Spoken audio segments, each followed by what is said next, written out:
Today, special opportunity again, because finally we have the possibility to drive this AMG GT 4-door, the new one. And I particularly not chose the 63 model, but the 53 model. So that means that inline 6-cylinder, and we will be trying to do the acceleration run using the drift box to 100 and also 100 to 200. Really anxious to see and compare the numbers to the E53 Coupe that we already tested last year, because that one should be at least on par, because it's a bit lighter and of course also tires are smaller. But let's see, maybe transmission and drivetrain setup are different, so we are very anxious to see the numbers here. I will be using the inbuilt track pace so that we can also measure the time in here, and we will be of course going to the race mode, be putting the stability control into the sport handling mode, and then see how we get the best acceleration.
So let's now see how fast the car goes from 100 to 200 rolling start.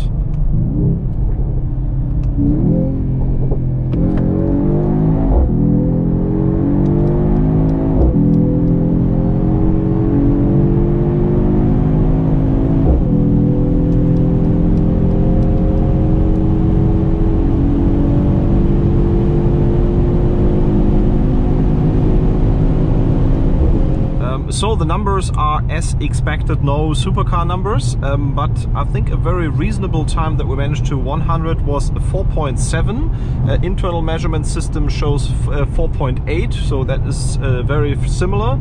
I think due to the big tires you get very good start and a grippy start, and also the gear shifts are more brutal and faster than what an E53 for example has. 100 to 200, that system shows 12.5. So that equals in a, I think 17.2 I just saw on 0 to 200. That system shows 17.5 0 to 200. So that is also very similar in that case.